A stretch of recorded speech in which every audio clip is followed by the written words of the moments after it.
Solanki and I welcome you all to the law वाला channel, जहां पे आज हम डील करने वाले हैं ट्रायल का last part, that is to say judgement deal करने वाले। चैप्टर नंबर 27 डील करेंगे। मैंने आपको सबसे पहले एंड सेकंड लेक्चर में ही ये इन्फॉर्म कर दिया था स्टूडेंट्स कि जब हम सीआरपीसी पढ़ेंगे तो हमें उसे 3 स्टेजेस में पढ़ना है। सीआरपीसी को उस तरीके से नहीं पढ़ेंगे जैसे बैरक में दे रखा है। And it is the duty of the teacher to make the subject easy and to combine all these sections for the students and make them realize the relation or the connection between each and every section or the chapter numbers. बराबर है ये चीज। तो आज हम start करने वाले students judgement. Criminal proceeding के स्टूडेंट्स 3 स्टेजेस होते हैं, इन्वेस्टिगेशन, इंक्वायरी एंड ट्रायल। और ट्रायल एंड कहाँ होती है? ट्रायल एंड होती है जजमेंट पर। लेकिन मैं कहूंगी चैप्टर नंबर 27 पढ़ने के बाद भी हमारा ट्रायल का सेगमेंट खत्म नहीं होगा। पूछो क्यों? क्योंकि अगर जजमेंट आया, अगर क्या आना ही है जजमेंट, और अगर जजमेंट जब आ रहा है, अगर मगर नहीं, जजमेंट आना है, ओके, चाहे वो एक्विटल का हो चाहे वो कन्विक्शन का हो, तो जब भी जजमेंट आ रहा है तो जजमेंट के साथ अगर उस जजमेंट से कोई पर्सन एग्रीव्ड है, he is not happy with the judgement that has been pronounced by the जज और द मैजिस्ट्रेट, तो वो क्या करेगा? अपील में जाएगा। बराबर है ये चीज। तो अपील में जाने का मतलब क्या? अपील में जाने का मतलब अभी भी जो जजमेंट हमारे पर्टिकुलर मैजिस्ट्रेट ने या फिर जज ने दिया है वो क्या नहीं है? वो फाइनल नहीं है, वो अभी तक कंक्लूसिव इसलिए नहीं है क्योंकि हमारा मैटर अपील में पेंडिंग है, और जो एपेलेट कोर्ट डिसीजन देगा that will be considered to be final one. ठीक है, अब सुनो, आज के सेगमेंट में हमें क्या क्या कवर करना है। आज के सेगमेंट में सीधा सा बात है स्टूडेंट्स कि हम पूरा चैप्टर नंबर 27 कवर करेंगे। क्या कवर करेंगे? Chapter number 27। पहले तो हमें यह समझना जजमेंट होता क्या है। जजमेंट मतलब final decision of the court, final decision of the court as to the allegations that were put against the accused person. अब जजमेंट क्या हो सकता है स्टूडेंट्स? या तो जजमेंट में एक्विटल होगा या फिर क्या होगा? कन्विक्शन होगा। दोनों में से कोई एक चीज होने वाली है। लेकिन मैं आपको बोलूंगी इसके साथ एक और चीज होती है स्टूडेंट्स। जब भी कोर्ट जजमेंट देगा तो उसके साथ कुछ ऑर्डर्स दे सकते हैं। क्या दे सकते हैं? कुछ ऑर्डर्स दे सकते हैं। ठीक वैसे ही जैसे सीपीसी में 2 चीजें होती है, जजमेंट होता है, ऑर्डर होता है, एंड क्या होती है? डिक्री होती है। 3 चीजें होती है, जजमेंट, ऑर्डर, डिक्री, और तीनों का डिफरेंस हमें अच्छे से समझ आना चाहिए। जजमेंट क्या होता है? Final hearing, that is conclusive, जो आपका पूरे इश्यूज को, केस को मेरिट्स पर सुनने के बाद जब कोर्ट किसी डिसीजन पे पहुंचता है उसे क्या कहते हैं? जजमेंट। तो जजमेंट क्या होता है? हमेशा एक ही होता है, बट ऑर्डर्स क्या हो सकते हैं? कितने भी ऑर्डर्स हो सकते हैं। They are pronounced between the trial, between the proceeding. Okay, so यहाँ पे स्पेसिफिकली जब हम ये पढ़ेंगे स्टूडेंट्स, जजमेंट कैसे सुनाया जाएगा, what will be the contents of the judgement, तो हम ये भी पढ़ेंगे क्या जजमेंट को अल्टर किया जा सकता है क्या? बाद में जजमेंट को बदल सकते हैं क्या जजमेंट को अगर सुनाया गया तो उसका ट्रांसलेशन हो सकता है क्या? अगर जजमेंट दिया गया तो उसकी कॉपी किसको देनी पड़ेगी, या दे भी सकते हैं या नहीं दे सकते? एंड जजमेंट के वक्त अगर ऑर्डर्स दिए तो कौन कौन से ऑर्डर्स दिए जा सकते हैं? यहाँ पे कौन कौन से ऑर्डर्स दिए जा सकते हैं स्टूडेंट्स? कि भाई प्रीवियस कन्विक्शन का मामला है तो अपना एड्रेस नोटिफाई कीजिए, और हम साथ में दे सकते हैं कॉम्पनसेशन देने का ऑर्डर, और हम साथ में बोल सकते हैं कॉस्ट इंपोज कर सकते हैं। कब? नॉन कॉग्निजेबल ऑफेंस के मामले में।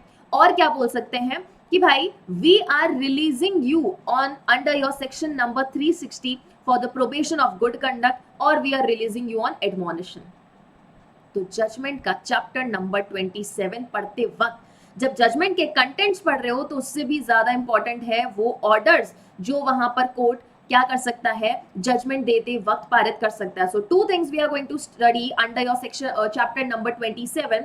One is judgment and another one is orders that the judge can pass during passing the any judgment. Clear है चीज? So now let's see कि चैप्टर नंबर 27 का स्टूडेंट्स एक चार्ट कैसा बन सकता है।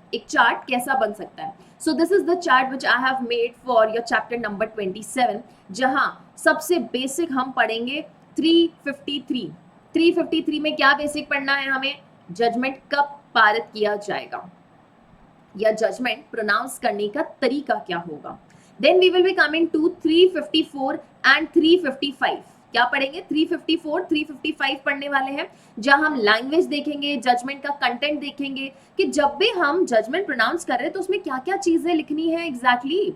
जज अपना डिसीजन तो सुनाएंगे, तो क्या वो ये सब भी बताएंगे कि किन रीजंस पर हमने ऐसा जजमेंट दिया है, या फिर कौन कौन से ऑफेंसेस के लिए हमने किसी पर्सन को कन्विक्ट किया है, या कौन से वो ऑफेंसेस है जिसके लिए हमने उस पर्सन को एक्विट कर दिया है।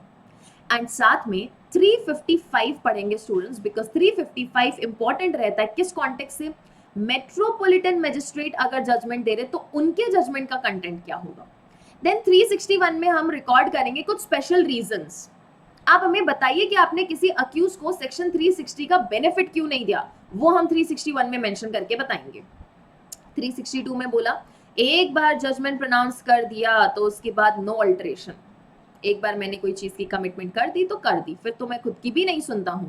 वैसे ही यहाँ पे जज साहब ने एक बार अगर जजमेंट सुना दिया, then he is not going to alter that judgement until and unless there is any clerical और अर्थमेटिक एरर।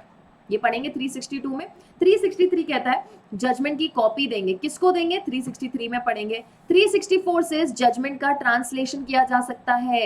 याद है स्टूडेंट्स, हमने लास्ट सेगमेंट पढ़ा था mode of taking the evidences, along with that हमने कमीशंस की बात की। तो हमने वहां पे क्या पढ़ा कि भाई एविडेंसेस रिकॉर्ड कर रहे हैं, हमें एविडेंसेस क्या करने पड़ेंगे, विटनेस को बताने पड़ेंगे, अक्यूज के प्रेजेंस में हमें एविडेंसेस लेना है विटनेसेस का। और अगर वहां पे अक्यूज प्रोसीजर को नहीं समझ पा रहा है, नॉट प्रोसीजर एक्चुअली, वो ये नहीं समझ पा रहा है कि विटनेसेस ने कैसे एविडेंसेस दिए, या जो उसे बताया जा रहा है उसे समझ नहीं आ रही है language, then it has to be interpreted.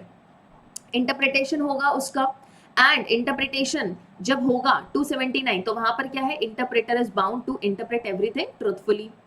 363 में बोला जब भी हमारे कोर्ट ऑफ सेशन क्या कर रहे हैं, किसी को सेंटेंस दे रहे हैं या अपनी फाइंडिंग्स पर पहुंचे हैं, तो court of session and CGM की ड्यूटी रहने वाली है कि जो भी उन्होंने डिसीजन दिया है, किसी भी पर्सन को सेंटेंस दिया है, उसकी कॉपी हम डिस्ट्रिक्ट मजिस्ट्रेट को फॉरवर्ड करेंगे। किसको फॉरवर्ड करेंगे, डिस्ट्रिक्ट मजिस्ट्रेट को फॉरवर्ड करेंगे। तो जजमेंट से रिलेटेड हमें ये ऊपर ऊपर के कुछ सेक्शंस पढ़ने हैं, ये जो ऊपर का चार्ट बना है। उसके बाद इंपॉर्टेंट आती है हमारे पास 5 तरीके के ऑर्डर्स। कितने तरीके के orders, 5 types of orders we have to study. जैसे 5 टाइप्स ऑफ रिट्स पढ़ते हैं ना कॉन्स्टिट्यूशन में, वैसे हमें चैप्टर नंबर 27 में स्टूडेंट्स 5 टाइप्स ऑफ ऑर्डर्स पढ़ने।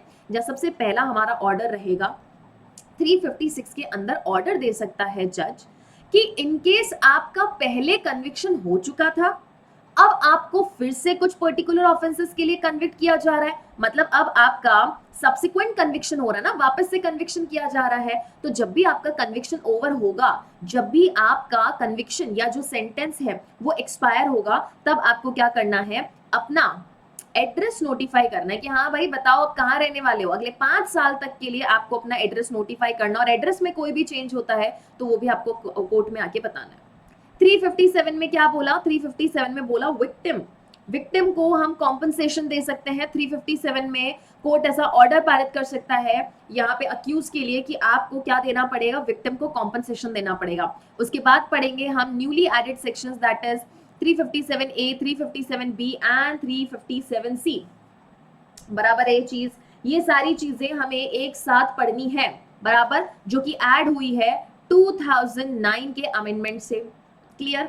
तो विक्टिम कॉम्पनसेशन स्कीम पढ़ेंगे 357A, B एंड C में। हम कॉम्पनसेशन स्टूडेंट्स 358 में भी देते हैं जब अरेस्ट हमने विदाउट एनी रीजन किया है। अगर ग्राउंडलेस अरेस्ट किया गया है किसी पर्सन को, ग्राउंडलेसली अगर हमने किसी पर्सन को अरेस्ट किया है, तो हमें वहां उस पर्सन को क्या देना पड़ेगा, कॉम्पनसेशन देना पड़ेगा। भाई बिना रीजंस के आपने किसी को कैसे अरेस्ट किया।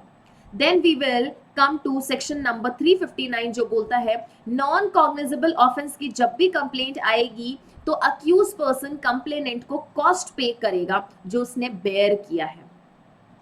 लास्टली हम पढ़ेंगे सेक्शन 360 जो बोलता है जब भी किसी पर्सन का स्टूडेंट्स कन्विक्शन हो रहा है, कोर्ट को लग रहा है कि हम इससे क्या कर सकते हैं स्टूडेंट्स, गुड बिहेवियर पर हम इसको रिलीज कर सकते हैं, that is release on probation of good conduct, कि भाई इसका कंडक्ट अच्छा है तो हम इसको क्या कर सकते हैं, प्रोबेशन पर रिलीज कर सकते हैं। प्रोबेशन मतलब थोड़े टाइम के लिए बाहर छोड़ सकते हैं इसको, लेकिन उसके बाद उसको सजा भुगतने वापस आना पड़ेगा। प्रोबेशन ऑफ गुड कंडक्ट पे हम रिलीज कर सकते हैं, या फिर एडमोनिशन पर रिलीज कर सकते हैं। भर्त्सना के पश्चात किसी व्यक्ति को हम क्या कर सकते हैं, रिलीज कर सकते हैं। भर्त्सना का मतलब या फिर एडमोनिशन का मतलब है थोड़ा सा डांट फटकार के, प्यार से समझा के, उसको रियलाइज करवा के जाने दिया जा सकता है। ये दोनों ही ग्राउंड्स पर रिलीज के बेसिस अलग अलग हैं, वो हमें समझना है। So without wasting any time let's first come to कि जजमेंट का कंटेंट क्या क्या होता है। 353 अच्छे से पढ़ना, जहां मुझे लगेगा मैं वहां पे आपको सेक्शन की रीडिंग भी लगवाऊंगी। ओके 357 ये कहता है जब भी जजमेंट प्रोनाउंस होगा ओपन कोर्ट में प्रोनाउंस होगा, open court section 327 of CrPC, खुले कोर्ट में प्रोनाउंस किया जाएगा किसके द्वारा, प्रिसाइडिंग ऑफिसर प्रोनाउंस करने वाला है। एंड कब प्रोनाउंस करेंगे, after the termination of the trial, जैसे ही हमारी ट्रायल खत्म होगी स्टूडेंट्स, हमें यहाँ क्या करना पड़ेगा, जजमेंट को प्रोनाउंस करना पड़ेगा। अब सबसे इंपॉर्टेंट सवाल स्टूडेंट्स, क्या जजमेंट प्रोनाउंस करते वक्त हमेशा अक्यूज की प्रेजेंस जरूरी है क्या कोर्ट में? द आंसर इज डिपेंड करेगा कि हमारा जजमेंट किस प्रकार का है, डिपेंड करेगा कि हमारा जजमेंट किस प्रकार का है, उसके बेसिस पे हम ये तय करेंगे कि क्या अक्यूज की प्रेजेंस कोर्ट में नेसेसरी है या नहीं नेसेसरी है। ओके अब सुनो, जजमेंट प्रोनाउंस कैसे किया जाएगा, या तो हम डिलीवर करेंगे होल ऑफ जजमेंट। देखो क्लॉज ए क्या बोलता है, by delivering the whole of judgement, पूरा ही जजमेंट हम क्या कर देंगे वहां पे डिलीवर कर देंगे, दे देंगे, उस वो जो भी जजमेंट लिखा हुआ वो डिलीवर कर देंगे। Second that is clause B बोला reading out the whole of judgment, court में पूरा judgment read out, loudly read out करेंगे। या फिर सी क्लॉज बोला है reading operative part only, operative part मतलब सिर्फ इंपॉर्टेंट पार्ट जजमेंट का हम क्या करेंगे, पढ़ के सुना देंगे एंड एक्सप्लेन करेंगे सब्सटेंस ऑफ द जजमेंट। क्या करेंगे, जजमेंट का जो सब्सटेंसेस हैं इंपॉर्टेंट वो एक्सप्लेन करेंगे कि इस आधार पे आपको ये पनिशमेंट दी गई है, बराबर।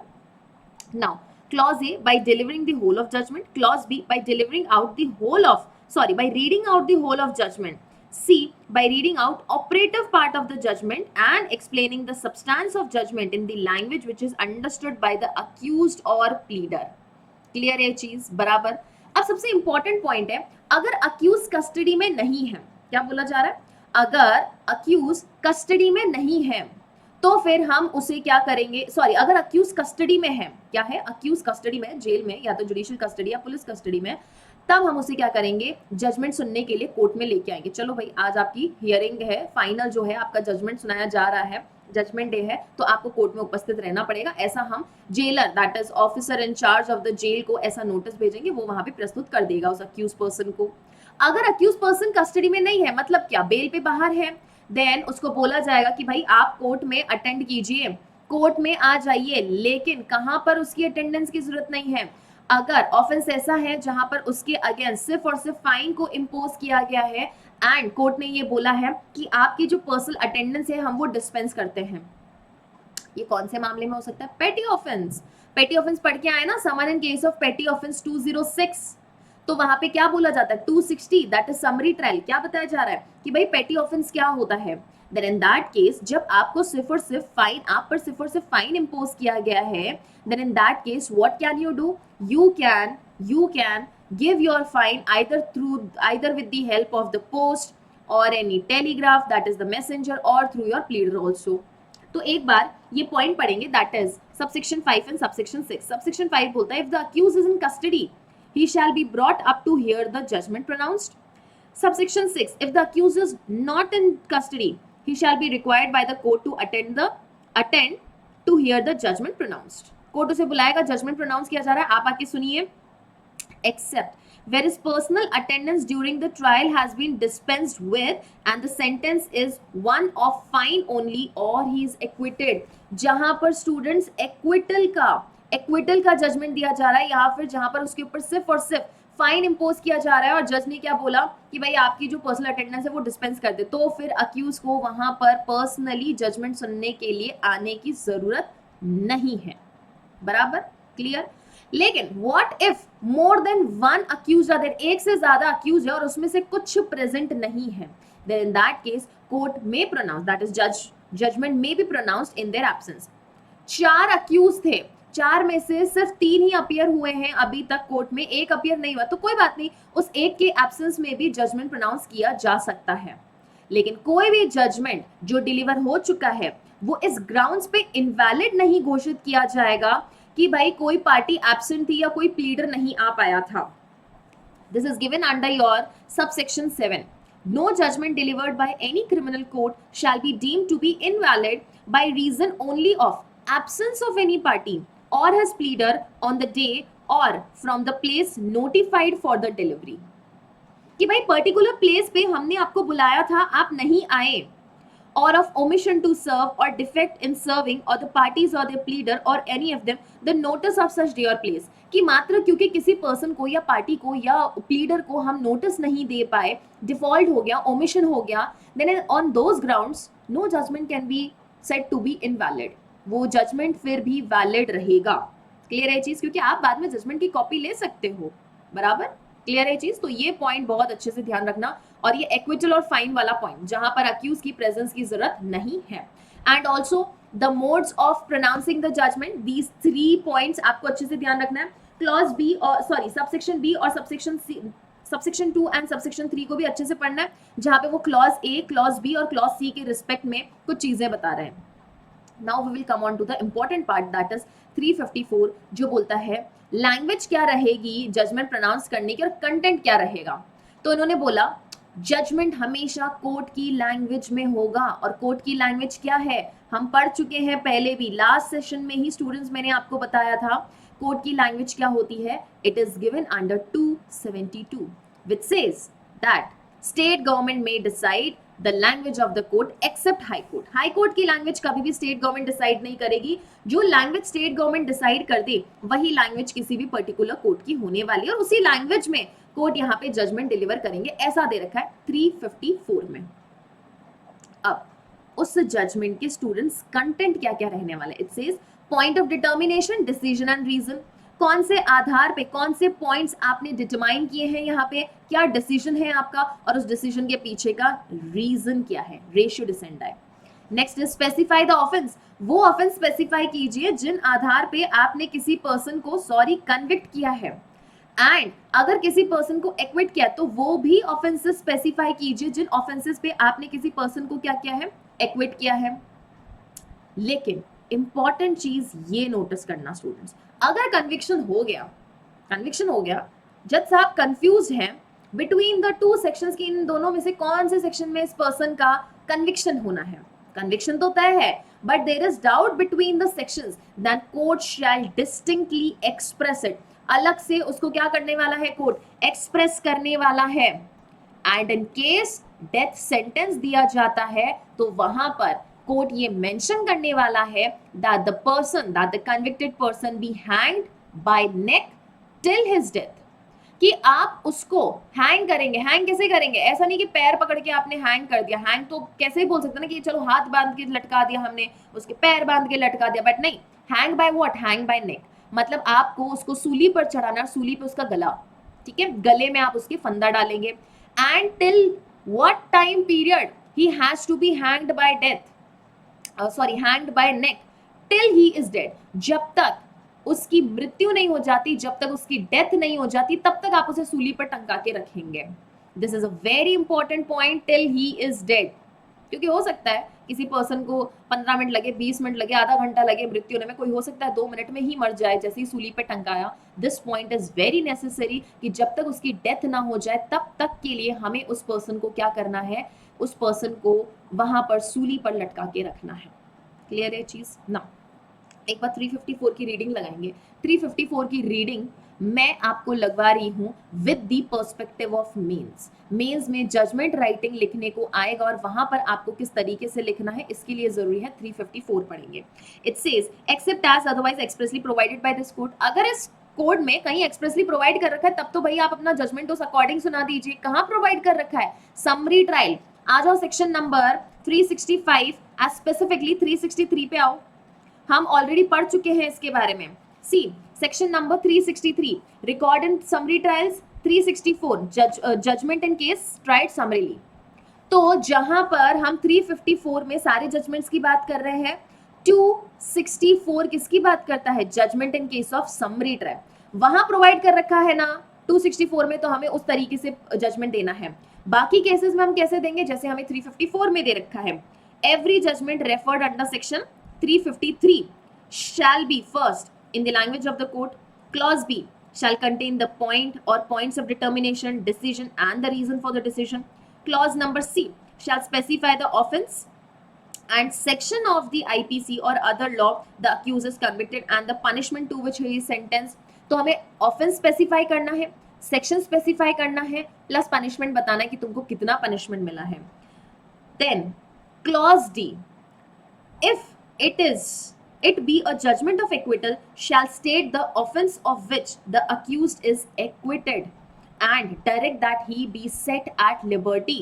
अगर एक्विट किया है हमने उसको, तो ऑफेंस स्पेसिफाई कीजिए और ये बोलिए कि भाई उसको छोड़ दीजिए, उसको रिहा किया जाए, उसको रिहा किया जाए, ऐसा आपको जजमेंट वहां मेंशन करना पड़ेगा, ऐसा पॉइंट हमें वहां पर बताना पड़ेगा. अब देखो ये कन्विक्शन वाला पॉइंट क्लॉज बी में है. आई नो थोड़ा छोटा छोटा लिखा गया है students, but I am reading out the points and accordingly you will make your own notes also. Students, मैंने लास्ट क्लास का अभी ही कमेंट पढ़ा था, स्टूडेंट्स ने बोला कि मैम एक बार सीआरपीसी खत्म हो जाए तो सारे पीडीएफ्स क्लब करके दे दीजिएगा. बेटा मैं सारे पीडीएफ्स क्लब करके दूंगी, आप जैसे जैसे सेशन खत्म होता है पीडीएफ ऑटोमेटिकली पीडब्ल्यू ऐप से आराम से जाके डाउनलोड करो.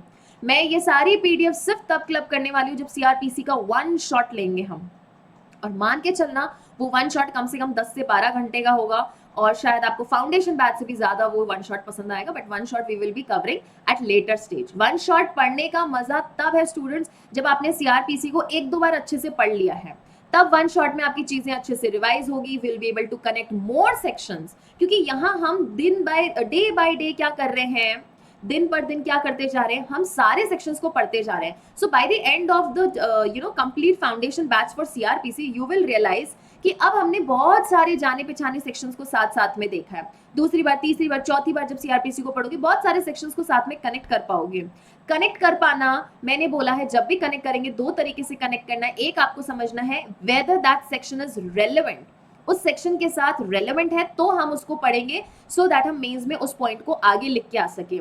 दूसरा आपको पढ़ना है इररेलेवेंट कनेक्शंस, कि कनेक्शन कोई नहीं है उनके बीच, लेकिन सिमिलर लुकिंग चीजें हैं, सिमिलर प्रोसीजर्स बता रहे, सिमिलर चीजों से रिलेटेड बातें कर रहे हैं, पर हमें मेंस में वो चीजें लिख के नहीं आनी है. बस हमने अपनी सहूलियत के लिए उन चीजों को साथ में पढ़ना जरूरी समझा ताकि हम चीजें याद कर पाए.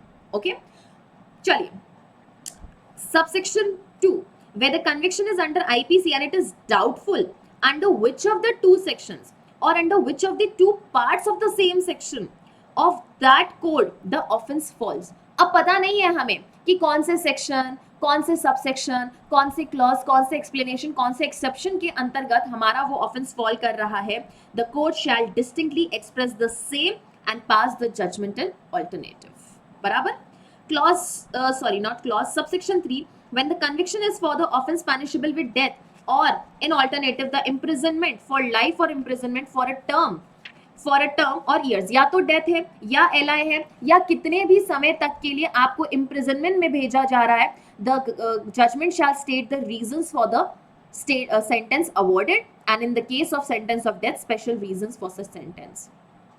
आपने इतने पर्टिकुलर समय के लिए किसी पर्सन को लाइफ इम्प्रिजनमेंट क्यों दिया, डेथ क्यों दिया, हमें वो सब क्या करना है, वहां पर रीजन बताना है. Subsection 4, when the conviction is for the offense punishable with imprisonment for more than 1 year or more, 1 साल से अधिक के लिए अगर इम्प्रिजनमेंट किया है, but the court imposes a sentence of imprisonment for less than 3 months. Punishment वहां पर कितनी है, 1 साल तक की है, लेकिन कोर्ट ने आपको कितना पनिशमेंट दिया है, सिर्फ और सिर्फ 3 महीने तक का दिया है. It shall record its reasons for awarding such sentence unless the sentence is one of the imprisonment till the rising of the court और unless the case was tried summarily. देखो अगर मैटर ऐसा है कि वो समरीली ट्राई किया जा सकता तब तो आपको रीजंस रिकॉर्ड करने की जरूरत नहीं है, लेकिन पनिशमेंट 1 साल तक का दिया हुआ है वहां पर ऑफेंस में, पर आपने उसको 3 महीने तक की ही सजा दी है, तो यहाँ पर कोर्ट को क्या करना है, रीजंस बताने हैं. क्या बताना है, रीजंस बताना है कि क्यों हमने इतनी कम उस पर्सन को पनिशमेंट दिया है. एंड हमने सबसेक्शन 5 ऑलरेडी यहाँ पर पढ़ लिया है. सबसेक्शन 6 क्या कहता है, एवरी ऑर्डर अंडर सेक्शन 117 में अगर कोई सेक्शन ऑर्डर पारित किया जा रहा है, किससे डील करता है, security for taking peace, security for security, we are taking security from a person for keeping peace and good behaviour, और अंडर 138 में अगर हम उस पर्सन से कोई सिक्योरिटीज ले रहे हैं, and every final order made under 125 that is maintenance order, section number 145 and 147, ये किससे डील करते हैं? इमूवेबल प्रॉपर्टी से रिलेटेड अगर कोई डिस्प्यूट है, लैंड वाटर से रिलेटेड कोई डिस्प्यूट है, शैल कंटेन द पॉइंट और point of determination, decision thereon and the reasons for the decision. ठीक है, तो जो भी हमारा ये सेक्शंस रहेंगे, इन सेक्शंस के अंडर स्टूडेंट्स जब भी ऑर्डर पारित होगा तो हमें क्या बताना है? अपने पॉइंट्स ऑफ डिटर्मिनेशन बताना है, जजमेंट बताना, उस जजमेंट के पीछे का रीजन बताना है। That is it. Okay, now अब इन्होंने बोला कि अगर मेट्रोपॉलिटन मैजिस्ट्रेट जजमेंट पास करे तो हमारे कंटेंट्स कुछ अलग रहने वाले हैं। 355 says instead of recording a judgment in the manner hereinbefore provided, जैसे हमने 354 में जजमेंट रिकॉर्डिंग करने का तरीका बताया है, वो ना अपनाते हुए metropolitan magistrate shell record the following particulars. कौन कौन से फॉलोइंग पर्टिकुलर्स रिकॉर्ड करने हैं?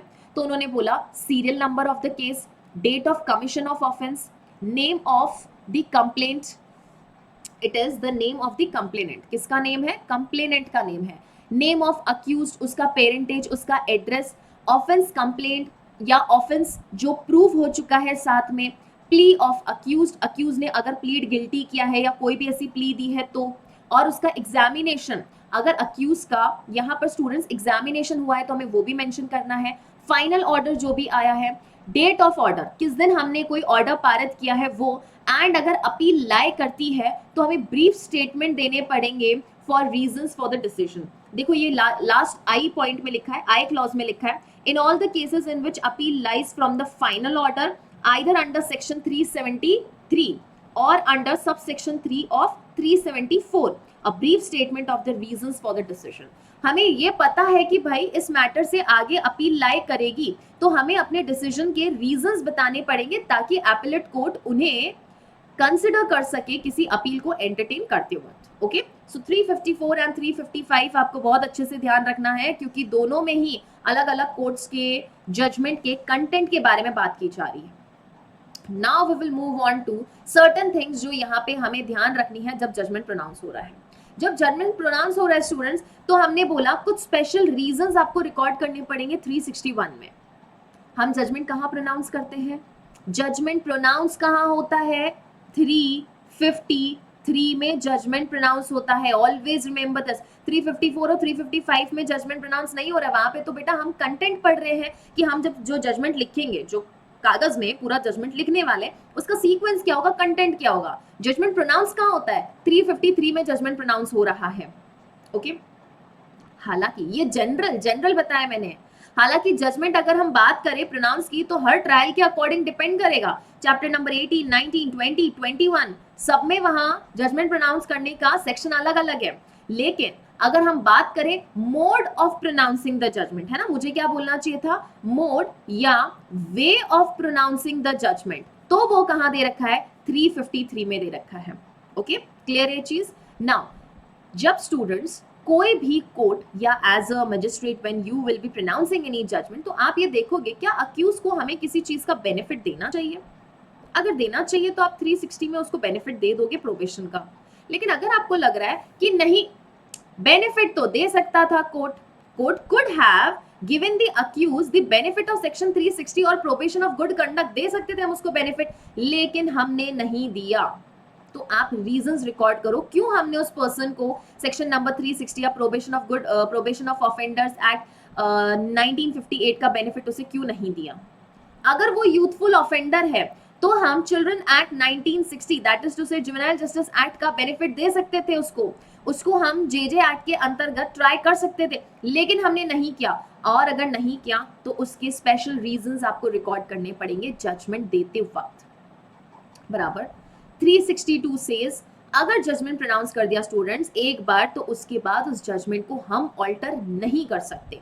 हम जजमेंट को ऑल्टर नहीं कर सकते only except only on 2 grounds. कौन से ग्राउंड्स? अगर क्लेरिकल एरर है या अर्थमेटिकल एरर है।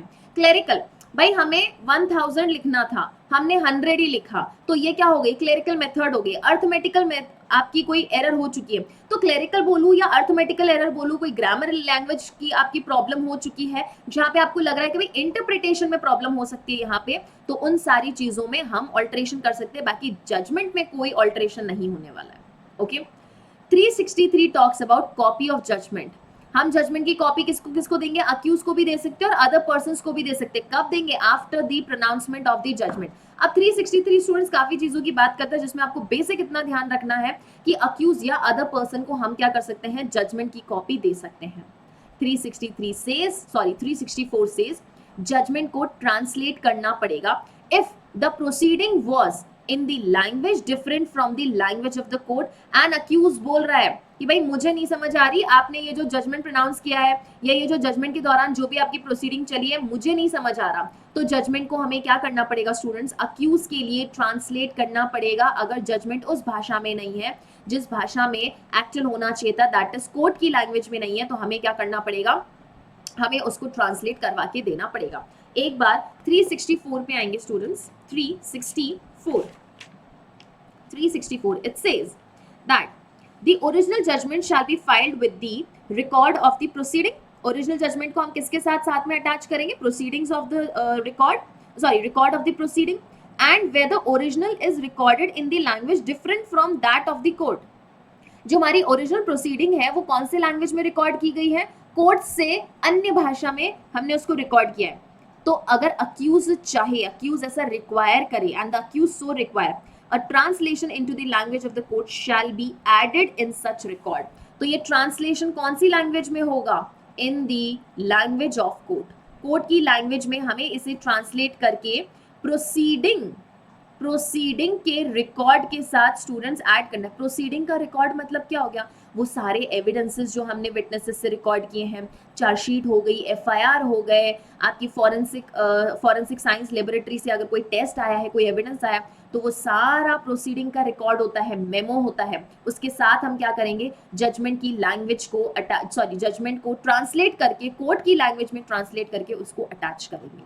ओके, एंड 365 सेज कि जब भी कोर्ट ऑफ सेशन या चीफ जुडिशियल मैजिस्ट्रेट क्या करते हैं, कोई भी फाइंडिंग करते हैं, दैट इज कोई भी डिसीजन पे पहुंचते हैं और साथ में कोई भी सेंटेंस दे रहे हैं किसी पर्सन को, दैट इज टू से पनिशमेंट दे रहे हैं, तो उनके जो भी डिसीजंस रहने वाले हैं उसकी कॉपी वो किसको भेजेंगे, डिस्ट्रिक्ट मैजिस्ट्रेट को भेजने वाले हैं। किसको भेजेंगे, डिस्ट्रिक्ट मैजिस्ट्रेट को भेजने वाले हैं। चलो फटाफट से वापस से रिपीट करेंगे। 353 में हमने पढ़ा modes of giving the judgment, कैसे जजमेंट हमें डिलीवर करना है।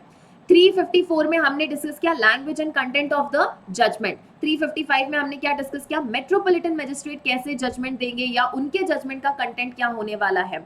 उसके बाद 356 जो हम प्रीवियस कन्विक्शन की बात करेंगे, बाद में बात करेंगे। जजमेंट के साथ साथ और हमें क्या करना है, 361 से लेके 365 तक 5 चीजें और की जा सकती हैं। 361 में हम स्पेशल रीजंस रिकॉर्ड करेंगे जो कि हम चीजें कर सकते थे बट हमने किया नहीं। 362 में हम जजमेंट को कभी भी ऑल्टर नहीं कर सकते हैं स्टूडेंट्स, क्या नहीं कर सकते, कभी ऑल्टर नहीं कर सकते except clerical and arithmetical error. 363 में हमने बोला जजमेंट की कॉपी देंगे हम अक्यूज को। 364 में हमने बोला जजमेंट का क्या करेंगे, हम ट्रांसलेशन करेंगे। 365 में हमने बोला कोर्ट ऑफ सेशन या सीजीएम क्या करेंगे, डिस्ट्रिक्ट मैजिस्ट्रेट को ऐसी सेंटेंस या फाइंडिंग्स की कॉपीज आगे फॉरवर्ड करने वाले हैं। बराबर। अब चलेंगे अति महत्वपूर्ण चीज पे, that is order during judgment. हमने बोला 5 तरीके के ऑर्डर स्टूडेंट पारित किए जा सकते हैं जजमेंट के दौरान, उसके बाद फाइनल 360 पे आ जाएंगे, ठीक है। वो 5 कौन से ऑर्डर्स हैं स्टूडेंट्स जो जजमेंट के दौरान दिए जा सकते हैं, तो सबसे पहले वहां पर आता है 356। 356 को बहुत अच्छे से समझना, मैं रीड आउट भी करूंगी, इनफैक्ट मैं साथ ही साथ एक और स्लाइड में चीजें ऐड करते हुए जाऊंगी आपके लिए, ठीक है। देखो, क्योंकि यहाँ से क्वेश्चन आते हैं, यहाँ से मेज में भी क्वेश्चन आता है, तो सुनो अच्छे से। 356 स्टूडेंट्स हेडिंग अगर देखें हम बैरक में, इट सेज दैट, कहाँ गया 356, yes, order for notifying address of previously convicted offender. ऐसा ऑफेंडर है जिसको आज तो पनिशमेंट दे रहे हैं लेकिन इससे पहले भी उसका प्रीवियस कन्विक्शन हो चुका है, तो उसे हम बोल रहे हैं भैया सुनो, जेल भेज रहे तुमको लेकिन पहले हमारी बात सुनते हुए जाओ। बोले क्या जज साहब, द पॉइंट इज जो अभी तुम्हें सेंटेंस दे रहे हैं, ये जब तुम्हारी सेंटेंस खत्म हो जाए तो उसके बाद 5 साल तक के लिए हमें कंटिन्यूअसली अपने एड्रेस का, जो जहां पे तुम रहने वाले हो उस एड्रेस के बारे में नोटिफाई करते रहना। तो बोला क्यों साहब, मैं क्यों करूं, क्योंकि तुम्हें इससे पहले भी सेंटेंस हो चुकी है, तुम प्रीवियसली भी कन्विक्टेड हो, अभी फिर से कन्विक्ट हो रहे हो, तुम्हारा कोई भरोसा नहीं भाई, तुम बहुत ऑफेंस कमिट करते हो, यहाँ पे हैबिचुअल ऑफेंडर हो एक तरीके के। तो वहां पर क्या किया जा सकता है, उस ऑफेंडर को बोल सकते हैं कि प्लीज आप अपना एड्रेस नोटिफाई करेंगे। पर कौन से सिचुएशन में? अगर उस अक्यूज का कन्विक्शन हुआ है student section 506, 215, 489 A B C D of IPC में अगर कन्विक्शन हो गया, या फिर चैप्टर नंबर 12, 16 और 17 ऑफ आईपीसी में उसको पनिशमेंट मिली है, पहले पनिशमेंट मिली थी या तो 3 साल या 3 साल से ऊपर, और अब वापस से कन्विक्शन हो रहा है उसका, अगेन कन्विक्टेड फॉर 3 इयर्स और अबव, तो यहाँ पे हम उसको क्या बोलेंगे कि जब भी तुम रिलीज किए जाओगे, अब तुमको वापस से 3 साल या 3 साल से ज्यादा की पनिशमेंट दे रहे, तो आप जब भी रिलीज किए जाओगे तो you have to notify the address and change in the address. अगर तुमने एड्रेस बदल दिया तो तुम्हें वो भी आके कोर्ट में नोटिफाई करना पड़ेगा। कितने टाइम तक के लिए? क्या जिंदगी भर करूं? तो कोर्ट बोलता है नहीं, only for 5 years from the date of the expiry of the sentence. जिस दिन आपका सेंटेंस एक्सपायर होता है उससे सिर्फ और सिर्फ 5 साल तक के लिए आप अपना एड्रेस में कोई भी चेंज होता है वो आप नोटिफाई करेंगे, या जहां रह रहे हैं वो नोटिफाई करेंगे। लेकिन अगर वो कन्विक्शन मान लो अपील में सेट असाइड हो गया, कन्विक्शन अपील में अगर सेट असाइड हो गया, तो ये जो नोटिफाई करने का ऑर्डर है ये वॉइड हो जाएगा। अब हमें कोई एड्रेस नोटिफाई नहीं करना है। एंड ये ऑर्डर कौन कौन पारित कर सकता है स्टूडेंट्स? कोई भी ऑर्डर पारित कर सकता है, कोई भी कोर्ट ऑर्डर पारित कर सकता है, बट सेकंड क्लास मजिस्ट्रेट ये ऑर्डर पारित नहीं कर सकते। इनफैक्ट रिवीजन के दौरान एपेलेट कोर्ट, हाई कोर्ट या कोर्ट ऑफ सेशन रिवीजन के वक्त रिवीजन के पावर्स यूज करते हुए 356 का पावर यूज करके ऐसा अक्यूज को बोल सकते हैं, अक्यूज नहीं, अब मुझे कन्विक्टेड पर्सन बोलना चाहिए, कन्विक्टेड पर्सन को बोल सकते हैं काइंडली नोटिफाई योर एड्रेस। चलो एक बार सेक्शन 356 में आएंगे स्टूडेंट्स, किस पे आएंगे? सेक्शन नंबर 356 पे आएंगे, क्योंकि 356 से रिलेटेड हमें कन्विक्शन समझना है। कन्विक्शन कौन से केस में हो रहा है तब। सबसे पहले सबसेक्शन 1 ही इसका सबसे इंपॉर्टेंट चीज है, बाकी all the things are very easy. Subsection 1 पढ़ेंगे हम सिर्फ। When any person having been convicted by a court in India of an offense punishable under 215, 289A, B, C, D और 506, यहाँ 509 लिखा था क्या? ओके 506 है। कौन सा? Of IPC. किसका है स्टूडेंट्स? कहाँ चली गई हमारी शीट? चलो नो प्रॉब्लम। अच्छा आई थिंक स्टूडेंट शीट गायब हो जा रही है। चलो हमने बोला 356 में स्टूडेंट्स जब कन्विक्शन हो रहा है, कन्विक्शन कौन से मामले में हो रहा है? एक तो 215 में हो रहा है, 489A, B, C, D और 506 ऑफ व्हाट? आईपीसी बराबर। और 506 in so far it relates to criminal intimidation punishable with imprisonment for a term which may extend to 7 years or fine of IPC, comma लगा के बोला, और any offense punishable under your chapter number 12। कौन सा chapter है? Chapter number 12, chapter number 16, chapter number 17 of the code, that is IPC, with the imprisonment for a term, जहां पे offence कितना पनिशेबल है स्टूडेंट्स? 3 years फॉर देखो with imprisonment for a term of 3 years और upwards, या तो 3 years या 3 years से ज्यादा के लिए उसको पनिशमेंट मिल चुकी है, इज अगेन कन्विक्टेड। अगेन क्या हो रहा है? अगेन उसका कन्विक्शन हो रहा है। Again convicted of the offence punishable under those sections और those chapters with the imprisonment for a term of 3 years or upwards by any court other than the magistrate of second class. Such court may, at the time of passing the sentence of imprisonment on such person, also order that his residence and any change of or absence from such residence after the release be notified as hereinafter provided for a term not exceeding 5 years from the date of expiration of such sentence. तो अब या तो chapter number 12, 16 या 17 में उसको 3 साल तक या 3 साल से ज्यादा की पनिशमेंट मिल गई, या फिर अब उसको वापस से कन्विक्शन हो रहा है 3 साल या 3 साल से अबव के लिए, या तो इन चैप्टर्स में या फिर इन सेक्शंस में, तो हम उसको क्या बोलेंगे? कोर्ट उसको ये बोल सकता है कि एटलीस्ट 5 years तक के लिए, नॉट एक्सीडिंग 5 years मतलब मैक्सिमम 5 years के लिए अपना एड्रेस नोटिफाई कीजिए। अगर उसमें कोई चेंज हुआ है तो भी नोटिफाई कीजिए, अगर आप वहां से एब्सेंट है तो भी नोटिफाई कीजिए। बराबर ये चीज। चलिए now we will move on to compensation. क्या किससे मूव करेंगे? कॉम्पनसेशन पे मूव करेंगे। जब भी कोर्ट जजमेंट पास कर रहा है students, court can order the accused person और the convicted person to pay compensation. Fine अलग होता है, कॉम्पनसेशन अलग होता है। फाइन किसको जाता है? फाइन स्टेट ट्रेजरी में जाता है, दैट इज कोर्ट कलेक्ट करती है फाइन को, लेकिन कॉम्पनसेशन किसको दिया जाता है? विक्टिम को दिया जाता है। किसको दिया जाता है स्टूडेंट्स? विक्टिम को दिया जाता है। And why is the compensation given to victim? For the rehabilitation of that victim. So basic rule हमें कहां दे रखा है? 357 में दे रखा है कि हर हाल में अगर मजिस्ट्रेट को लगे, उचित लगे कुछ सिचुएशंस में, तो क्या किया जा सकता है? यहाँ पे कॉम्पनसेशन दिए जा सकते हैं। 4 क्लॉज दे रखे हैं, ये चारों क्लॉज आपको अच्छे से ध्यान रखने हैं जहां पर कॉम्पनसेशन देने के लिए मजिस्ट्रेट बोल सकते हैं। बाकी कुछ जनरल रूल्स हम यहाँ पढ़ेंगे। तो मैं एक बार क्लॉजेस का रीडिंग लगाऊंगी, जहां सबसेक्शन 1 ने ये बोला है, court when a court imposes a sentence of fine और a sentence. Sentence of fine और सेंटेंस का मतलब क्या है? जब भी कोर्ट यहाँ आपको फाइन की पनिशमेंट दे रहा है या और कोई भी पनिशमेंट दे रखा है, जो इम्प्रिजनमेंट हो सकती है, इम्प्रिजनमेंट कितने टाइम तक के लिए भी हो सकती है, ब्रैकेट में इन्होंने लिखा even including the death punishment. Sentence का मतलब होता है पनिशमेंट। तो जब भी ऐसी पनिशमेंट दे रहा है of which fine forms a part, जिसमें फाइन भी दे रखा है, द कोर्ट में when passing the judgment order the whole और any part of the fine recovered to be applied. जहां पर उन्होंने बोला कि इस पनिशमेंट के साथ साथ हम आपको फाइन भी दे रहे हैं, तो उस फाइन को हम कैसे रिकवर करेंगे? तो हम उस फाइन को इन 4 चीजों में लगाएंगे और उसको क्या मानेंगे? उसको कॉम्पनसेशन मानेंगे। Any part of the fine recovered to be applied. First, defraying the expenses properly incurred for the prosecution. Prosecution के लिए जो भी एक्सपेंसेस लगे विक्टिम को, उसको हम क्या करेंगे? वो जो भी अमाउंट रहेगा वो हम किसको दे देंगे? विक्टिम को दे देंगे। तो एक तरह का कॉम्पनसेशन हुआ उसके लिए। Clause B, in payment to any person of the compensation for any loss और इंजरी कॉज। जिस भी पर्सन को उस ऑफेंस की वजह से इंजरी कॉज हुई है, लॉस कॉज हुआ है, तो उसको एज अ कॉम्पनसेशन दे देंगे।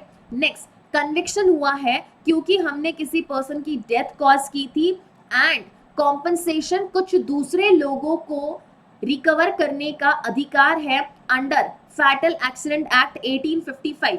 मान लीजिए मैं अपनी गाड़ी चला रही थी और मेरी गाड़ी चलाने के वजह से, रैश नेग्लिजेंट ड्राइविंग करने की वजह से किसी आदमी की डेथ हो गई। अब उसका परिवार है, परिवार क्या कर सकता है? उस पर्सन की डेथ कॉज होने की वजह से मुझसे डैमेजेस कॉज क्या कर सकता है? कलेक्ट कर सकता है एज ए कॉम्पनसेशन, उसे रिकवर कर सकता है।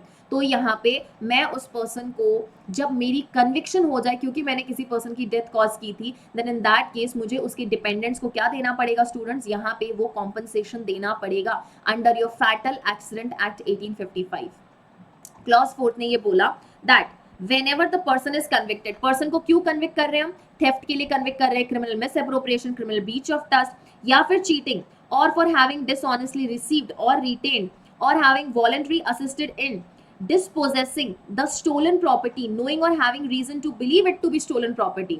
भाई कोई स्टोलन प्रॉपर्टी में उसको रिटेन करके बैठी हूँ या किसी से वो डिस्पोजेस करवा रही हूँ, in compensating any bona fide purchaser for the loss of the same if the property is restored to the possession of the person entitled। जो person entitled है उस प्रॉपर्टी के लिए, वो प्रॉपर्टी तो हमने उसको रिस्टोर कर दी, लेकिन साथ में वो जो bona fide purchaser है, आप उसको कॉम्पनसेशन देंगे। मैम क्या करेंगे? कॉम्पनसेशन हमें bona fide purchaser को देना ही देना पड़ेगा। bona fide मतलब जिसने without any mala fide intention good faith में कोई प्रॉपर्टी खरीदी थी, बराबर है ये चीज? ओके नाउ ये कॉम्पनसेशन हमें कब तक पे नहीं करना है? ये कॉम्पनसेशन स्टूडेंट्स हमें तब तक नहीं पे करना है अगर ऐसे जजमेंट से, ऐसे ऑर्डर से क्या होता है स्टूडेंट्स? यहाँ पर अपील लाई करती है। If the fine is imposed in case which is subject to appeal, ऐसा मैटर है जहां पर अपील लाई करती है और हमने ये फाइन इंपोज कर दिया, ये फाइन कैसा है? कॉम्पनसेशन के नेचर का है। देन इन दैट केस ये कॉम्पनसेशन अब कब तक पे नहीं करेंगे? जब तक कि अपील को प्रेफर करने का टाइम या तो खत्म ना हो जाए, एंड अगर अपील प्रेफर कर ली गई है तो जब तक अपील का डिसीजन ना आ जाए, तब तक हम ये कॉम्पनसेशन का amount in the nature of fine या फिर fine in the nature of compensation तब तक हम पे नहीं करेंगे। और ये कॉम्पनसेशन पे करने का ऑर्डर कौन कौन दे सकता है?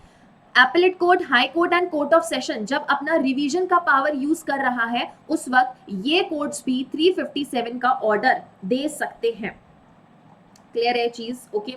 सब सेक्शन 5 एक बहुत सुंदर चीज कह रहा है।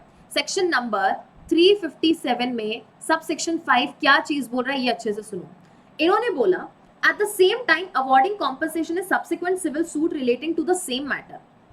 अगर मैंने क्रिमिनल कोर्ट में भी कॉम्पनसेशन ले लिया है और उसी मामले के लिए मैंने कोई सिविल सूट भी फाइल कर दिया है, then the court shall take into account any sum paid और recovered as compensation in this section. तो सिविल कोर्ट हर वो कॉम्पनसेशन को कंसिडर करेगा जो कि क्रिमिनल कोर्ट ने मुझे सेक्शन नंबर 357 में दे दिया। तो वहां पर सिविल सूट में भी कोर्ट ये कंसिडर करेगा, मैम वहां पे इतना कॉम्पनसेशन लिया ना, तो हो सकता है या तो मुझे सिविल सूट में कॉम्पनसेशन कम मिलेगा या उसको एडजस्ट किया जाएगा किसी तरीके से। बराबर है ये चीज ना। अब आगे चलेंगे जहां हमें पढ़ना है 357A B एंड C। क्या पढ़ेंगे? 357A B and C। 357A B और C कब ऐड हुआ स्टूडेंट्स? 2019 से ऐड हुआ है, इंसर्ट किया गया है। 357A कहता है विक्टिम कॉम्पनसेशन स्कीम। किसकी बात करता है? Victim compensation scheme. तो आप बोलोगे मैम 357 में तो कॉम्पनसेशन दे रखा था ना, फिर हमें 357A में आगे और कॉम्पनसेशन की जरूरत कहां पड़ गई? देखो स्टूडेंट्स, जब 357 में कॉम्पनसेशन एडिक्वेट ना हो तो 357A B C में हम एडिशनल कॉम्पनसेशन और ले सकते हैं। अब विक्टिम कॉम्पनसेशन स्कीम प्रिपेयर करता कौन है? स्टेट गवर्नमेंट प्रिपेयर करता है इन coordination with the central government. ये ध्यान रखना, प्रिलिमिनरी में क्वेश्चन पूछा जा सकता है। Victim compensation scheme is prepared by state government in consultation और in coordination with the central government. वहां एक वो फंड प्रिपेयर करते हैं जो विक्टिम या उसके डिपेंडेंट्स के रिहैबिलिटेशन के लिए प्रिपेयर किया जाता है। अब किसी विक्टिम को ये विक्टिम कॉम्पनसेशन स्कीम देनी है या नहीं देनी है, ये डिसाइड कौन करता है? ये कोर्ट डिसाइड करता है। कौन डिसाइड करता है? कोर्ट डिसाइड करता है। और इसका क्वांटम, भाई कितना यहाँ पे कॉम्पनसेशन देना है, क्योंकि स्टेट फंड से आ रहा है ना, तो कितना कॉम्पनसेशन देना है, this will be decided by district legal service authority और स्टेट लीगल सर्विस अथॉरिटी। कौन डिसाइड करेगा? या तो district level legal service authority या state legal service authority. Preliminary में पूछा जा सकता है। रेकमेंड देखो स्टूडेंट्स, 357 में रिकमेंडेशन कोर्ट भी कर सकता है और विक्टिम खुद से भी एप्लीकेशन दे सकता है। विक्टिम खुद से भी एप्लीकेशन दे सकता है। अभी आगे हम पढ़ेंगे, ठीक है। देखो, अगर ट्रायल कोर्ट खुद से कब ऑर्डर करेगा, पहले ये समझो। कोर्ट खुद से तब ऑर्डर करेगा स्टूडेंट्स जब ट्रायल कोर्ट को ये लगे कि 357 वाला कॉम्पनसेशन एडिक्वेट नहीं है, तो यहाँ पर डिस्ट्रिक्ट लीगल सर्विस अथॉरिटी या स्टेट लीगल सर्विस अथॉरिटी को कोर्ट यहाँ रेकमेंड करेगा कि प्लीज यहाँ पे विक्टिम कॉम्पनसेशन स्कीम जो है उसका बेनिफिट हम विक्टिम को देना चाहते हैं, तो 357A में एडिशनल और कॉम्पनसेशन दीजिए इसको। और कई बार क्या हो सकता है स्टूडेंट्स, ऑफेंडर ट्रेस नहीं होता। मान लीजिए किसी फीमेल के साथ रेप हुआ, अब वो ऑफेंडर वहां ट्रेस नहीं हुआ, भाग गया। विक्टिम आइडेंटिफाई कर लिया है हमने कि ये फलानी जो फीमेल है ये विक्टिम है जिसके साथ ऐसा कोई ऑफेंस हुआ है, ट्रायल अभी तक स्टार्ट नहीं हुई है, then in that case victim खुद से, क्या विक्टिम वेट करेगी? विक्टिम वेट करेगी कि ट्रायल स्टार्ट होगा, फिर ट्रायल कोर्ट सोचेगा 357 का कॉम्पनसेशन एडिक्वेट नहीं था तो चलो अब हम 357A में और कॉम्पनसेशन दे देते हैं। अभी तक ट्रायल शुरू नहीं हुआ, तो क्या हम तब तक विक्टिम को रिहैबिलिटेट करने के लिए उसके खर्चों के लिए, दैट इज टू से मेडिकल खर्च जो आए हैं, अब वो मेंटली भी एक बार अनस्टेबल हुई है, तो उसका खर्चा वगैरह कौन उसको वहां पे देगा? देन दैट केस विक्टिम खुद से अप्लाई कर सकती है। इसलिए बोला कि अभी ट्रायल शुरू नहीं हुई ना, then in that case victim या उसके डिपेंडेंट्स एप्लीकेशन दे सकते हैं डिस्ट्रिक्ट लीगल सर्विस अथॉरिटी या स्टेट लीगल सर्विस अथॉरिटीज को ऐसा कॉम्पनसेशन ग्रांट करने के लिए। और ये डिस्ट्रिक्ट या स्टेट लीगल सर्विस अथॉरिटी पहले क्या करेंगे? इंक्वायरी कंडक्ट करेंगे कि हाँ भाई ऐसे कॉम्पनसेशन की सच में आवश्यकता है क्या, और ये इंक्वायरी 2 महीने के अंदर अंदर कंप्लीट होनी चाहिए। एंड उसके साथ ही यहाँ पे स्टेट या लीगल सर्विस अथॉरिटी क्या करेंगे स्टूडेंट्स? विक्टिम को may order for immediate first aid facility और medical benefits free of cost. कब? जब हमारा एक ऐसा पुलिस ऑफिसर सर्टिफिकेट दे, police officer certificate of the police officer not below the rank of officer in charge of the police station or the magistrate of the area concerned or any other interim relief as appropriate authority deems fit। ठीक है, clear है? Certificate of the police officer not below this rank और a magistrate. देखो certificate यहाँ पे police officer भी दे सकता है या फिर मजिस्ट्रेट भी दे सकता है। मजिस्ट्रेट या पुलिस ऑफिसर कौन नहीं होना चाहिए? Not below the rank of the officer in charge of the police station, या फिर मजिस्ट्रेट, उस कंसर्न्ड एरिया का मजिस्ट्रेट क्या बोल सकते हैं, डिस्ट्रिक्ट लीगल सर्विस अथॉरिटी या स्टेट लीगल सर्विस अथॉरिटी को बोल सकते हैं भाई विक्टिम को आप first free aid, that is to say first aid facility, यहाँ पे लीगल एड की बात नहीं की जा रही, यहाँ पे मेडिकल फैसिलिटी की बात की जा रही है, या कोई भी मेडिकल बेनिफिट्स उसको दिए जाए। 357B किसकी बात करता है कि जब हम कॉम्पनसेशन दे रहे हैं किसी पर्सन को, ठीक है, compensation can be in addition to the fine under 326A और 376D ऑफ IPC।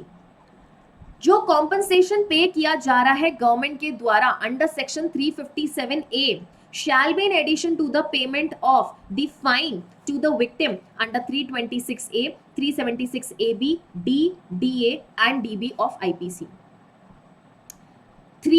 देखो मैं आपको एक बार चार्ट बना के बता देती हूं ताकि आपको इजी रहे। सुनो, 357A में हमने क्या बोला कि हम विक्टिम कॉम्पनसेशन स्कीम की बात कर रहे हैं। किसकी बात कर रहे हैं? विक्टिम कॉम्पनसेशन स्कीम की बात कर रहे हैं। अब ये बनाता कौन है? State government in consultation with the central government बनाती, बराबर है ये चीज। रेकमेंड कौन करेगा? रेकमेंड हमेशा कोर्ट करेगी। क्वांटम कौन डिसाइड करेगा? डिस्ट्रिक्ट लीगल सर्विस अथॉरिटी या state legal service authority decide कर सकता है, बराबर। उसके बाद हमने ये पॉइंट बोला कि अगर हमारी विक्टिम चाहे तो वो खुद भी एप्लीकेशन दे सकती है। किसको देगी? डिस्ट्रिक्ट या स्टेट लीगल सर्विस अथॉरिटी को ऐसा एप्लीकेशन लिख के दे सकती कि kindly give me this particular compensation. और हमने एक और पॉइंट बोला कि पुलिस ऑफिसर या मजिस्ट्रेट क्या करेंगे स्टूडेंट्स? एक सर्टिफिकेट दे सकते हैं। और पुलिस ऑफिसर कौन नहीं होगा? Not below the rank of officer in charge of the police station. क्या सर्टिफिकेट देंगे? ये सर्टिफिकेट देंगे कि kindly provide first aid facility, और फर्स्ट एड फैसिलिटी प्रोवाइड कीजिए या फिर मेडिकल बेनिफिट्स प्रोवाइड कीजिए हमारे विक्टिम को, बराबर है ये चीज। तो ये तो हो गया 357।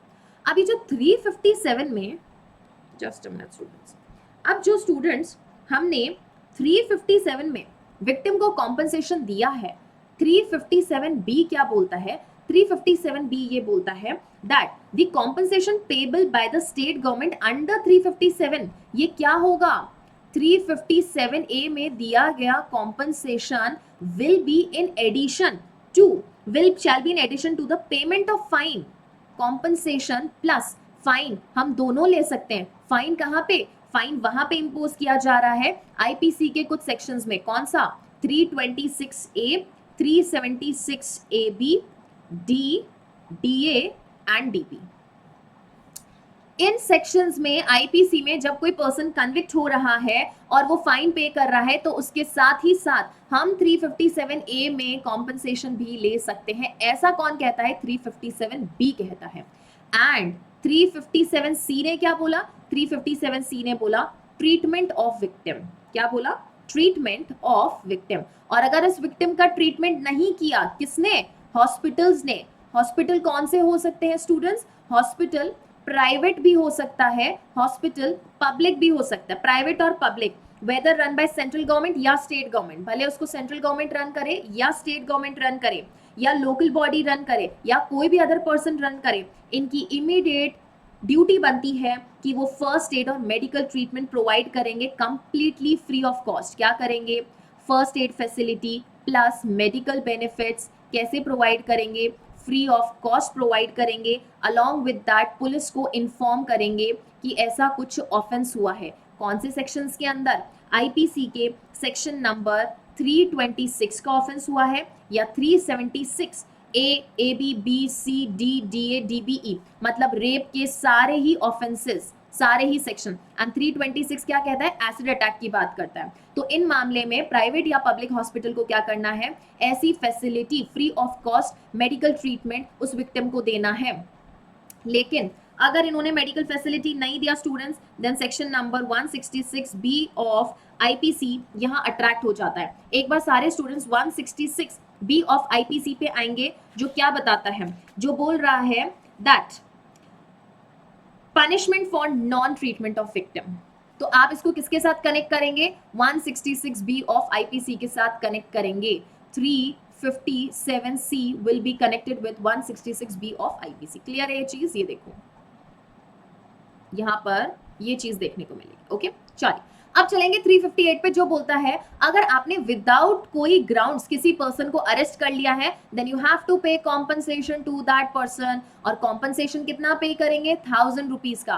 अगर आपने कॉम्पनसेशन देने में फेलियर कर दिया है तो आपको इम्प्रिजनमेंट मिलेगा, कितना, 30 डेज का इम्प्रिजनमेंट मिलेगा। देखो यहाँ पे सब क्लॉज सबसेक्शन 1 पढ़ रही हूँ 358 का, whenever any person causes a police officer to arrest any person, if it appears to the magistrate by whom the case is heard and that there were no sufficient grounds for causing the arrest, the magistrate may award such compensation not exceeding 1000 rupees to be paid by the person so causing the arrest। पे कौन करेगा, पे वो करेगा, वो person पे करेगा जिसने कि पुलिस ऑफिसर को बोला कि भाई इस पर्सन की अरेस्ट करो, तो उस पर्सन को यहाँ पे कॉम्पनसेशन पे करना पड़ेगा, कितना, 1000 रुपीज। और अगर उसने 1000 रुपीज पे नहीं किया तो सबसेक्शन 3 क्या बोलता है, नॉट एक्सीडिंग 30 डेज, उस पर्सन को सिंपल इंप्रिजनमेंट हो सकता है unless such some is sooner paid. अगर वो 30 डेज से पहले ही ऐसा सम पे कर देता तो उसको हम रिहा कर देंगे। 359 ने क्या बोला, अगर कोई नॉन कॉग्निजेबल ऑफेंस के लिए अक्यूज को स्टूडेंट्स कन्विक्ट किया जाता है तो in addition to the penalty, जो नॉन कॉग्निजेबल ऑफेंस के लिए हमारा अक्यूज पेनल्टी पे कर रहा है उसके एडिशन में अक्यूज को बोला जा सकता है कि कंप्लेनेंट को आप कॉस्ट पे कीजिए, कंप्लेनेंट को आप कॉस्ट पे कीजिए। एंड अगर उस पर्सन ने कॉस्ट पे नहीं की कंप्लेनेंट को तो उसको 30 डेज तक का इम्प्रिजनमेंट हो सकता है।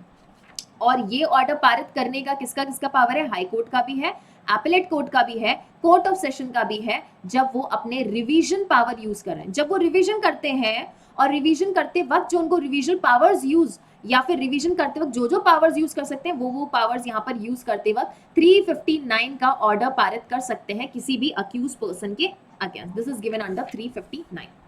Now we will move on to the very interesting section। और वो interesting section कौन सा है स्टूडेंट्स, वो interesting section आता है हमारा section number 360, that is probation of good conduct और admonition। ये सेम चार्ट स्टूडेंट्स मैंने एक्सप्लेन किया था जब मैं आपको पढ़ा रही थी प्रोबेशन ऑफ ऑफेंडर्स एक्ट 1958। क्या होता है स्टूडेंट्स, कई बार जब अक्यूज को कन्विक्ट किया जाता है तो मैजिस्ट्रेट को ऐसा लगता है कि भाई सदाचार पर हम उसको रिलीज कर सकते हैं, आचरण उसका अच्छा है, हम उसको रिलीज कर सकते हैं प्रोबेशन पे कुछ टाइम तक के लिए, बाहर जाएगा, हम उसका कंडक्ट ऑब्जर्व करेंगे, एक प्रोबेशन ऑफिसर वहां अपॉइंट करेंगे जो देखेगा प्रोबेशनर्स को कि भाई कैसा कंडक्ट रहा है बाहर उसका, एंड अकॉर्डिंगली हम हो सकता है कि उसका पनिशमेंट जो है कम कर दें। तो ऐसे कंडीशंस पर हम किसी पर्सन को रिलीज कर सकते हैं। 360 के अंदर स्टूडेंट्स ऑर्डर मिलता है, अभी तक हमने सब कुछ ऑर्डर डिस्कस किए हैं, ये चाहे 356 आपका प्रीवियस कन्विक्शन नोटिफाई करना हो, 357 में विक्टिम कॉम्पनसेशन हो, या फिर 357 में कॉम्पनसेशन का ऑर्डर हो, 357 ए बी सी में विक्टिम कॉम्पनसेशन स्कीम हो, 358 में ग्राउंडलेस अरेस्ट हो, या 359 में नॉन कॉग्निजेबल ऑफेंस के कमीशन के लिए अगर हम कोई कॉस्ट अवॉर्ड करते हैं, या फिर 360 में हम प्रोबेशन पे रिलीज कर रहे हैं, वो सब ऑर्डर्स हैं, जजमेंट के साथ आप ऐसा ऑर्डर दे सकते हो। 360 दो चीजों की बात करता है स्टूडेंट्स, एक बात करता है release on probation of good conduct, good conduct के लिए हम उसे प्रोबेशन पर रिलीज कर देते हैं। दूसरा हम किस पर रिलीज करते हैं, एडमोनिशन, एडमोनिशन के बाद हमेशा के लिए रिलीज कर देते, जाओ अपने घर जाओ। एडमोनिशन मतलब भर्त्सना, दैट इज टू से डांट फटकार के समझा बुझा के हम उसको घर भेज देते हैं। तो ये कौन कौन से सेक्शन में होता है ये अच्छे समझना। प्रोबेशन पर रिलीज के लिए अक्यूज को कौन सा सेक्शन देखना है या हमें कौन सा सेक्शन देखना है, 360 का सब सेक्शन 1, एंड एडमोनिशन के लिए हमें देखना है सब सेक्शन 3। एडमोनिशन हो गया या प्रोबेशन ऑफ गुड कंडक्ट पर रिलीज हो गया स्टूडेंट्स, ग्राउंड्स अलग अलग हैं, ध्यान रखना ग्राउंड्स अलग अलग, इसलिए मैंने अलग अलग स्लाइड में लिखा है।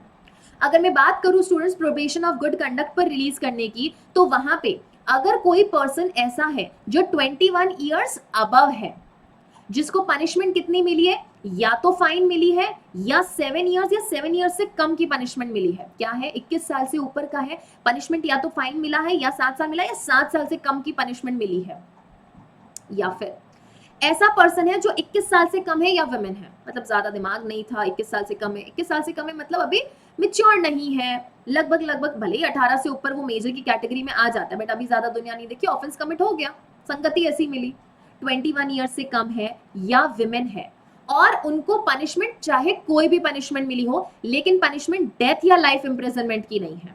मतलब डेथ, सॉरी, पनिशमेंट कौन सी नहीं है, डेथ नहीं है या लाइफ इंप्रिजनमेंट नहीं है, तो ही हम इन दोनों केस में इन टाइप्स के लोगों को प्रोबेशन ऑफ गुड कंडक्ट पे रिलीज कर सकते हैं। कब? जब कोर्ट कंसिडर करेगा उनकी एज, उनका character, antecedents of the offender, मतलब उसका पहले का व्यवहार वगैरह कैसा रहा है, सर्कमस्टांसेस ऑफ द ऑफेंस, कौन से सिचुएशंस में ऑफेंस कमिट हुआ है, ये सब कुछ कंसिडर करने के बाद हम उस पर्सन को रिलीज करेंगे एक बॉन्ड पर। बॉन्ड में क्या होती है स्टूडेंट्स? बॉन्ड में कंडीशन होती है, ठीक है। विद और विदाउट श्योरिटी, श्योरिटी में एक्सप्लेन कर चुकी हूं, मतलब वहां पे उसके लिए कोई गवाह देने आएगा, गारंटी लेगा कि हाँ भाई अगर ये पर्सन इधर उधर हो गया तो आप मुझसे सवाल जवाब कर सकते हो। श्योरिटी मतलब साक्षात व्यक्ति की श्योरिटी लगती है, और सिक्योरिटी मतलब पैसा भरना पड़ता है आपको, कोर्ट के ऊपर है, या तो श्योरिटी ले सकता है या श्योरिटी नहीं ले सकता है, लेकिन बॉन्ड तो लेगा ही लेगा। कंडीशन है ना, बॉन्ड भरवाएंगे ना, बंद पत्र भरवाएंगे ना, उसे सिग्नेचर करवाएंगे that you have agreed to abide by the terms that are given in the bond. Okay, so इन कंडीशंस पे हम उसे रिलीज करेंगे। कितने टाइम पीरियड तक के लिए? Not exceeding 3 years. Not exceeding मतलब मैक्सिमम 3 साल तक के लिए उसे हम रिलीज कर सकते हैं कि भाई 3 साल खत्म होने के बाद आ जाना अपनी पनिशमेंट वापस भुगतने। साथ में प्रोबेशन ऑफ गुड कंडक्ट पर रिलीज करने का power judicial magistrate second class को नहीं है, लेकिन जुडिशियल मैजिस्ट्रेट सेकंड क्लास को लग रहा है कि हाँ मैं रिलीज कर सकता हूँ, मतलब इस पर्सन को हमें गुड कंडक्ट पर रिलीज करना चाहिए, तो हम क्या करेंगे, हमने सेकंड क्लास को बोला कि आप जुडिशियल मैजिस्ट्रेट फर्स्ट क्लास को केस सबमिट कर देंगे। आप ये matter judicial magistrate first class को सबमिट करेंगे और फिर वो चाहे तो यहाँ पर गुड कंडक्ट पे उस पर्सन को रिलीज कर सकते हैं। बराबर। आइए सबसे पहले पढ़ेंगे सबसेक्शन 1, तब सारी चीजें क्लियर होगी। When any person not under the age of 21 years, 21 years से कम नहीं है, मतलब 21 years से above है, okay, 21 years above is convicted of an offense punishable with fine only or imprisonment for 7 years or less than 7 years, 7 साल तक के लिए या 7 साल तक के कम के लिए।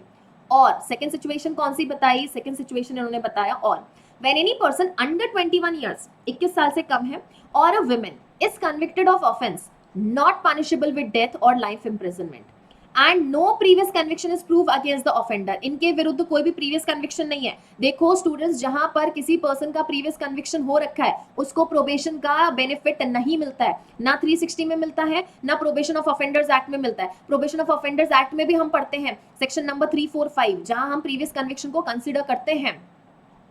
ओके, क्लियर है? देखो, if it appears to the court before which he is convicted, regard being had to the, किसको regard मतलब what will be the considered? Age, character, antecedents of the offender and to the circumstances in which the offense was committed, that it is expedient that the offender should be released on the probation of good conduct, मतलब subsection 1 में सिर्फ good conduct की बात की जा रही है। कोर्ट में instead of sentencing him at once to the punishment, एक ही बार में उसको पनिशमेंट भुगतने की जगह क्या बोलेगा उसको? Direct that he be released on entering into his bond with or without sureties to appear and receive the sentence when called upon during such period not exceeding 3 years।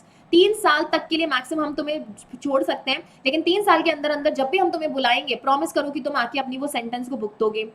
as the court may direct in the meantime to keep the peace and be of good behavior। तो जब भी हम जितने भी time तक के लिए आपको प्रोबेशन पर रिलीज करें, प्रोबेशन पे मतलब क्या? मतलब वी आर ऑब्जर्विंग यू। जब आप भी मैजिस्ट्रेट्स बनेंगे तो आपकी ट्रेनिंग होने के बाद आप कुछ टाइम पीरियड तक के लिए प्रोबेशन पे रहेंगे, that is your conduct will be seen.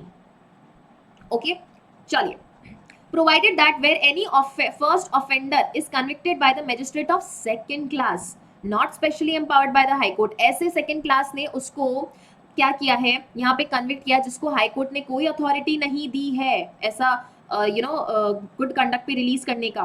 The magistrate is of opinion that the powers conferred by this section should be exercise, कि भाई प्रोबेशन का बेनिफिट तो देना चाहिए अगर उनको लगता है। He shall record his opinion to that effect and submit the proceeding to the magistrate of first class, forwarding the accused to or taking the bail of his appearance before the magistrate who shall dispose of the case in the manner provided under subsection 2। Subsection 2 में जो manner provide कर रखा है उस manner में judicial magistrate second class अपनी inquiry conduct करेंगे और फिर देखेंगे कि भाई ऐसे पर्सन को रिलीज करना है या हमें रिलीज नहीं करना है। ठीक है, क्लियर है? तो ये आपस में ही कोर्ट ट्रांसफर कर रहे हैं, बराबर।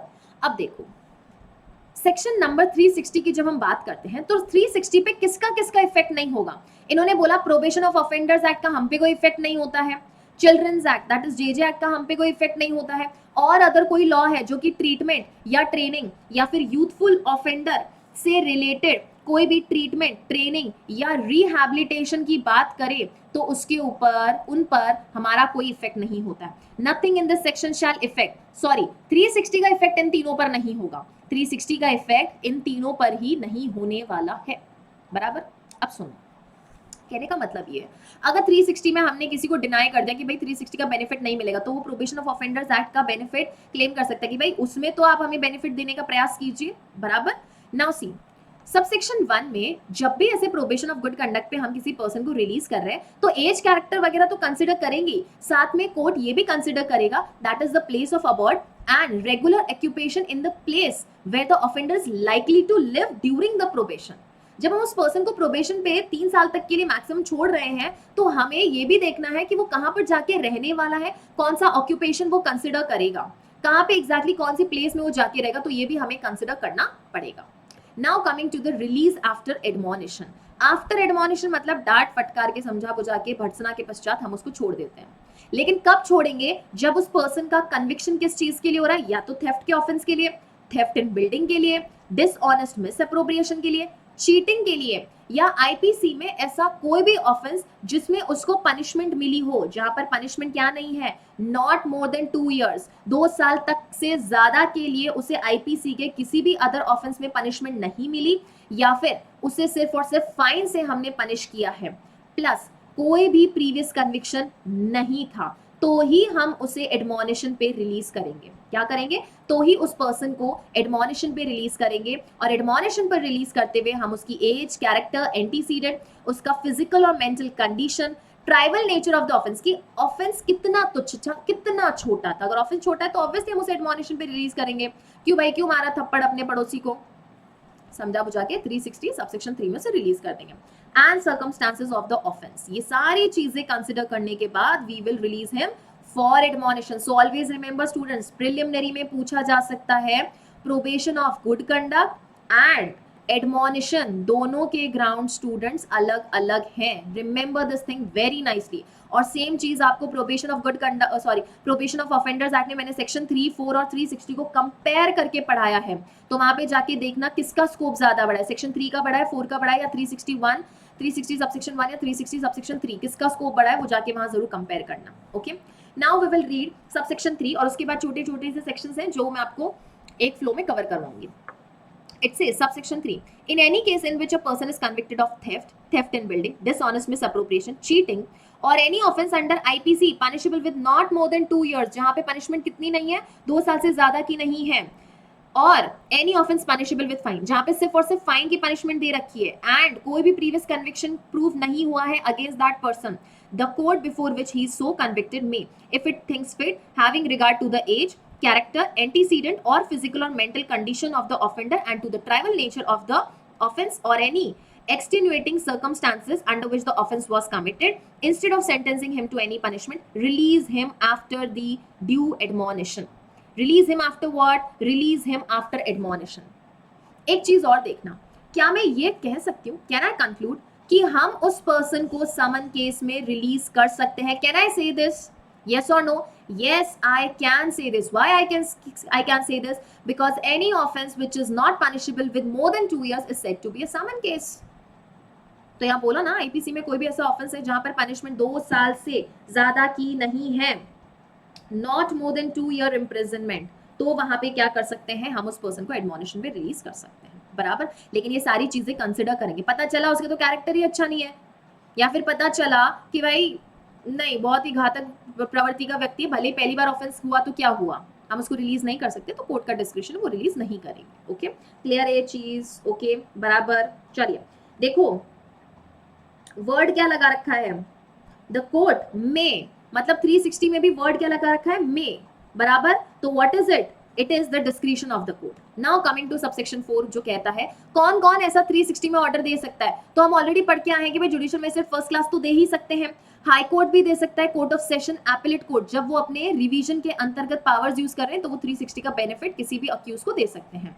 सबसेक्शन 5, हाई कोर्ट और कोर्ट ऑफ सेशन जब अपील या रिवीजन ट्राई कर रहे हैं तो उस वक्त वो 360 का ऑर्डर चाहे तो सेट असाइड भी कर सकते कि ना तुमको कोई 360 का बेनिफिट नहीं मिलेगा, you are not entitled for the benefit of 360, and उस ऑर्डर को सेट असाइड करते हुए कोई और सेंटेंस भी पास कर सकते हैं। क्या पास कर सकते हैं? कोई भी सेंटेंस जो हाई कोर्ट या कोर्ट ऑफ सेशन को उचित लगे, लेकिन जो हाई कोर्ट और कोर्ट ऑफ सेशन पनिशमेंट देंगे, सेंटेंस देंगे, that will not be greater than which could be inflicted by the court convicting the accused.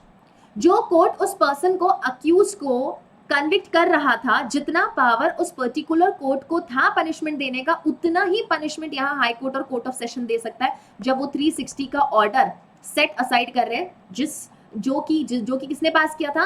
आपके ट्रायल कोर्ट ने पास किया था।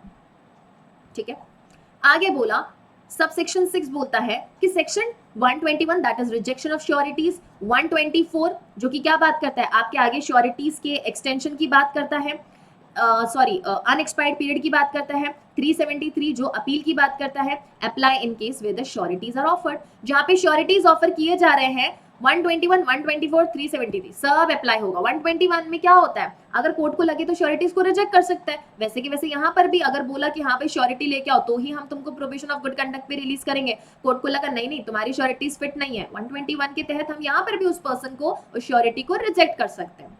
बराबर। Subsection 8, if the offender fails, हमने सबसेक्शन 1 और सबसेक्शन 3 में, सबसेक्शन 1 में प्रोबेशन ऑफ गुड कंडक्ट पे, सबसेक्शन 3 में एडमोनिशन पे जिस पर्सन को रिलीज किया उसने कंडीशंस को ऑब्जर्व नहीं किया, फेल कर दिया, तो कोर्ट उसके लिए अरेस्ट वारंट इशू करेगा। चल भाई अंदर चलो, जेल में चलो। हालांकि जेल में नहीं, उनको प्रोड्यूस करने के लिए बोलेंगे, ऐसे ऑटोमेटिकली जेल में नहीं बोले भेजेंगे, अरेस्ट वारंट इशू करेंगे ताकि उस पर्सन को अरेस्ट करके क्या किया जाए। सबसेक्शन 9 में कहा कि जब भी वो पर्सन अरेस्ट होगा तो हमें उस कोर्ट के सामने उसे प्रोड्यूस करना है जिसने की वारंट इशू किया था, और जिस कोर्ट के सामने उसको प्रोड्यूस किया जा रहा है, मतलब जिसने वारंट इशू किया था, वो क्या कर सकते हैं? या तो उस अक्यूज को रिमांड कर देंगे, मतलब कस्टडी में भेज देंगे। कब तक? जब तक कि केस फाइनली हियर ना हो जाए, मतलब कंप्लीट ना हो जाए तब तक के लिए, या फिर हम चाहे तो वो हम नहीं, मतलब कोर्ट चाहे तो क्या कर सकता है? उस पर्सन को बेल पर रिलीज कर सकता है। बराबर, ये चीज समझ आई? सो आई होप आपको ये पूरा ही सेगमेंट अच्छे से समझ आया होगा। एंड अगर सेशन पसंद आया है, charts are being helpful for you, तो do let us know in the comment section.